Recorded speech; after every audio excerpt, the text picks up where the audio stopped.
All of you, dear students and my dear friends, welcome back once again. मैं हूं doctor वेद और आज जो मैं बात करने वाला हूं, पुलिस रिपोर्ट दर्ज न करें तो क्या करें।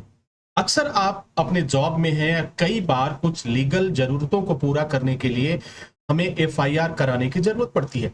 चाहे आप हेल्थ सेफ्टी ऑफिसर हो या फायर सेफ्टी ऑफिसर हो या इलेक्ट्रिशियन हो या आप डॉक्टर हो, कोई भी हो, किसी भी पोस्ट पे अगर आप हैं तो जीवन में कभी ना कभी एक ऐसा मौका आता है जब आपको लीगल एक्टिविटीज के लिए पुलिस रिपोर्ट की जरूरत पड़ती है, उसकी कॉपी की जरूरत पड़ती है, एफआईआर दर्ज की कॉपी की जरूरत पड़ती है। कई बार देखा गया है कि एक्सीडेंट होने के बाद भी एफआईआर दर्ज कराया जाता है, तभी आप क्लेम ले पाते हैं या तमाम तरह की चीजें। यानी सब मिलाकर अगर हम बात करें तो पुलिस का जो रिपोर्ट दर्ज करना है ये आपके लिए कहीं ना कहीं काफी फायदेमंद साबित होता है। लेकिन पुलिस थाने में जाकर के आपको रिपोर्ट दर्ज कराना ये लोहे के चने चबाने के बराबर होता है। अपनी नौकरी बचाने के लिए पुलिस तुरंत दर्ज करेगी आपकी रिपोर्ट, लेकिन हमें कुछ क्या करना होगा। हम ऐसा क्या करें कि हमारा रिपोर्ट दर्ज किया जाए, हम ऐसा क्या करें कि हमारा प्राथमिकी दर्ज किया जाए, एफआईआर दर्ज किया जाए। तो इसी बारे में आज मैं बात करूंगा। चलिए इस सफर को शुरू करते हैं और आपको उस सभी लीगल एक्टिविटीज एक्ट के साथ बताऊंगा, सीआरपीसी को बताऊंगा कि किस तरह से क्या प्रावधान है कि आप का रिपोर्ट दर्ज करने से कोई भी आपको मना नहीं कर सकता अगर आप जानते हैं तो। अगर हम एक आम आदमी की बात करें तो आम आदमी का तो रिपोर्ट वैसे भी दर्ज नहीं होता, क्योंकि वो बेचारा केवल चक्कर लगाकर थाने में जाकर के, थाने दिवस में जाकर के वो चक्कर लगा लगा कर थक जाता है। कोई उस पर ध्यान नहीं देता, ना उसका संज्ञान लेता है। जरा आप खुद सोचिए, क्या एफआईआर दर्ज कराना आसान है? तो आपका जवाब होगा नहीं साहब, बहुत मुश्किल है, बहुत टेढ़ी खीर है। या तो नेताजी आएंगे तब एफआईआर दर्ज होगा, या तो पत्रकार साहब आएंगे तब दर्ज होगा, या तो दलाल जी आएंगे तब जाकर दर्ज होगा, या तो पुलिस में ही हमें एक मोटी रिश्वत देनी पड़ेगी तब जाकर दर्ज होगा। नहीं तो एफआईआर दर्ज होता ही नहीं है। ये भारत की व्यवस्था है महाराज, ये भारत की व्यवस्था। चलिए अब दूसरा पॉइंट जरा सोच लीजिए। देश की 95% जनता पुलिस थाने नहीं जाना चाहती है। वजह जानते हैं क्यों? क्योंकि पुलिस का जो रवैया है, पुलिस का जो शोषण करने का तरीका है, पुलिस का जो डराने का अंदाज है, पुलिस का जो धमकाने का अंदाज है, वो अपने आप में लाजवाब है। और उसके बारे में क्या कहना, मैं जितना भी कहूंगा वह कम होगा। ये आप भली भांति जानते हैं, मुझसे बेहतर जानते हैं। पुलिस का नाम आते ही डर, एक व्यक्ति डर जाता है, हमें पुलिस थाने जाना है, अरे बाप रे नहीं, इस तरह से वो परेशान होता है जैसे लगता है कि उसे मौत के मुंह में भेजा जा रहा है। तो पुलिस के नाम का जो खौफ है, जो डर है, मुझे लगता है पूरी दुनिया में, भारत में जो पुलिस का खौफ है लोगों के बीच में शायद कहीं नहीं है। अगर हम अमेरिका में हो तो वहां पे एफआईआर दर्ज कराना बहुत ही आसान होगा। अगर हम कनाडा में हो तो वहां पे एफआईआर दर्ज कराना बहुत ही आसान होगा। यदि हम सऊदी में हो, दुबई हो, गल्फ में हो, वहां पे एफआईआर दर्ज कराना बहुत ही आसान होता है, वो भी ऑनलाइन सर, आपको कोई प्रॉब्लम्स नहीं होता है और बड़े ही आइडियल वे में एफआईआर दर्ज की जाते हैं। लेकिन ये तो भारत है, यहाँ पे इतनी आसानी से दर्ज नहीं होता। वजह क्या है ये भी जानिए। पुलिस का नाम आते ही आप डर जाते हैं, शोषण होगा, कौन शोषण करेगा, रिश्वत देना पड़ेगा, किसको देना पड़ेगा, गालियां मिलेगी। अरे एक तो पहले से हम परेशान हैं और दूसरा एफआईआर कराने के लिए गए, वहां भी होमगार्ड से लेके, सिपाही से लेके, थानाध्यक्ष से लेके, एसएचओ से लेकर के ये बस गालियां।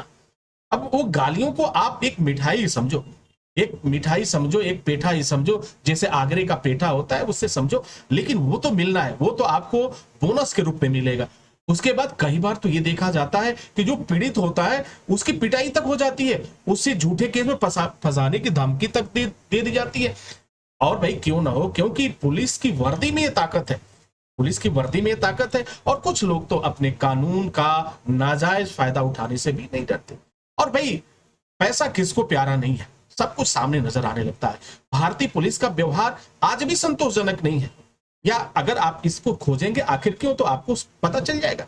एक सामान्य व्यक्ति का तो रिपोर्ट दर्ज ही नहीं होता है, लेकिन इसी सिस्टम में रहते हुए मैं आपको वह रिपोर्ट दर्ज कराने की सारी बात बताऊंगा और आपका रिपोर्ट 100% दर्ज होगा।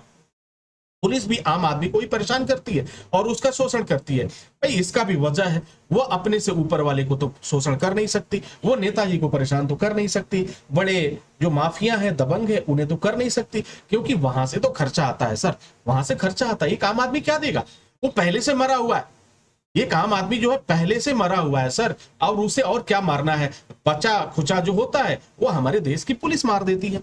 इसी सिस्टम में रहते हुए आपको आपका रिपोर्ट हम दर्ज कराएंगे, और वो भी एक सिस्टम से, उन्हीं के तरीकों से।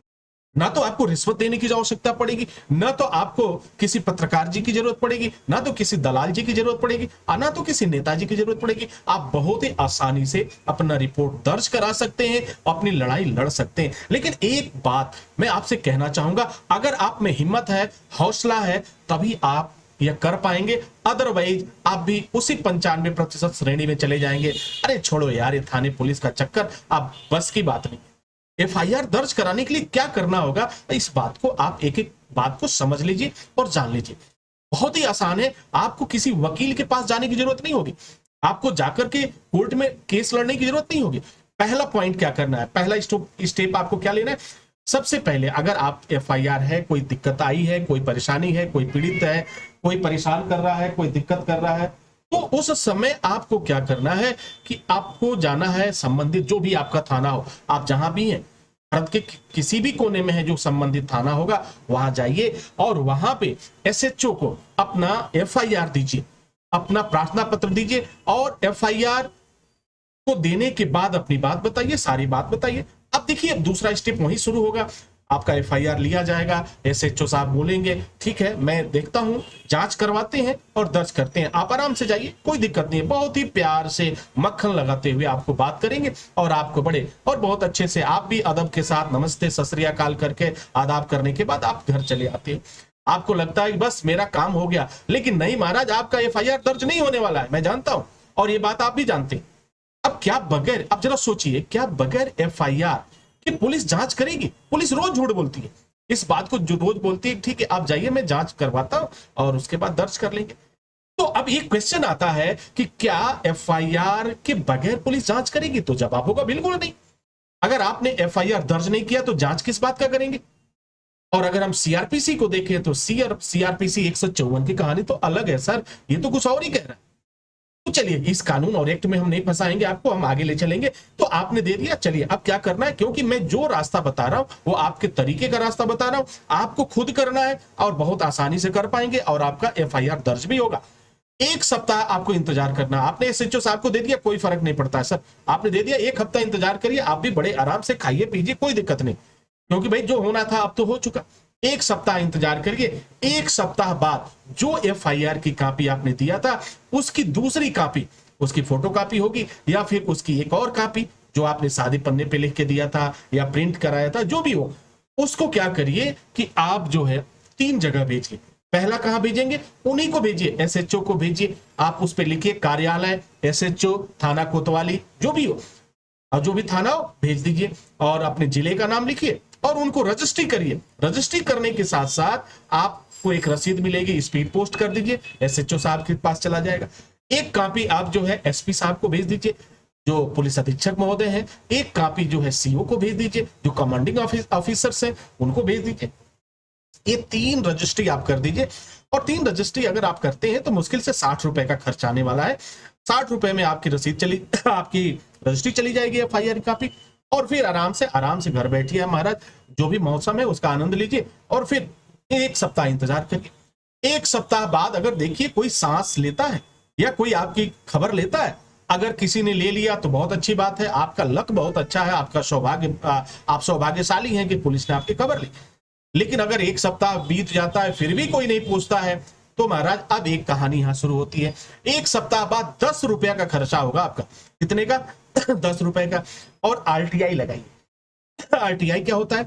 ये सूचना अधिकार अधिनियम है, और यह आपको यह अधिकार देता है कि आपने जो एफआईआर दिया था वो दर्ज हुआ कि नहीं, या फिर अगर दर्ज हुआ है तो उसमें प्रगति क्या है।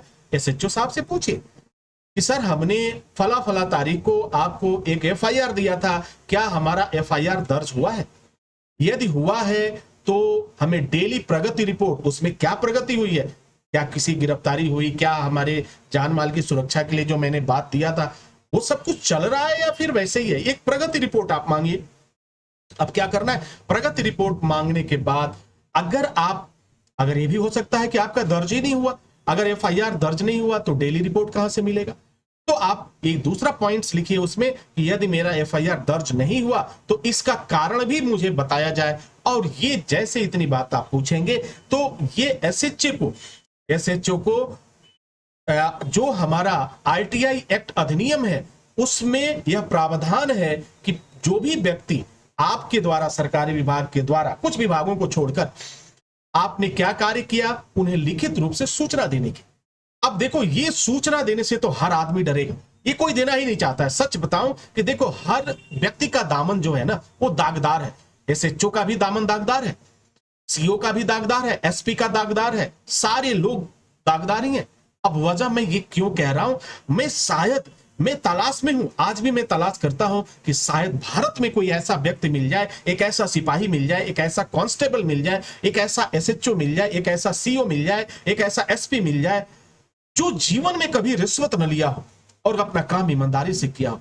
अब तक तो मुझे नहीं मिला साहब, हो सकता है आगे की तलाश पूरी हो जाए, लेकिन कोई बात नहीं, हमें क्या। तो अगर ये सारी चीजें आप मांगेंगे तो वो आरटीआई का जवाब तो नहीं देंगे, बल्कि वो क्या करेंगे, आपका एफआईआर दर्ज करेंगे और दर्ज करने के बाद आपको ये सूचना भिजवा देंगे कि आपका एफआईआर दर्ज हो गया, आप आके कॉपी लीजिए।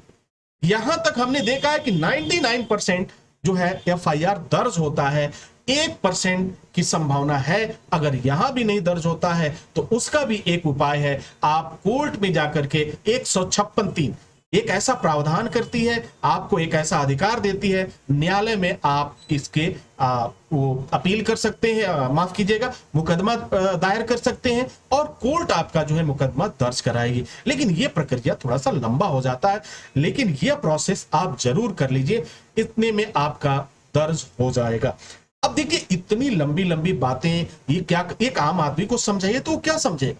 एक आम आदमी, आज भी देखिए कि एक आम आदमी, एक गरीब आदमी, एक मजदूर आदमी, उसे क्या मालूम है कि आरटीआई क्या होता है, उसे क्या मालूम कि 154 क्या होता है, उसे क्या मालूम। तो हर जगह कहीं ना कहीं उसका शोषण हो रहा है।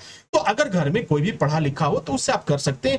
अगर किसी वजह से आपको दिक्कत हो रही है, परेशानी हो रही है, तो आप, नीचे मेरा नंबर है, आप मुझसे संपर्क कर सकते हैं, मैं आपकी मदद करूंगा, आपकी ड्राफ्टिंग कर दूंगा, आपका जो जहां लेटर भेजना है वहां भिजवा दूंगा और आपके काम में मैं आपके साथ कदम से कदम मिला के चलने का प्रयास करूंगा।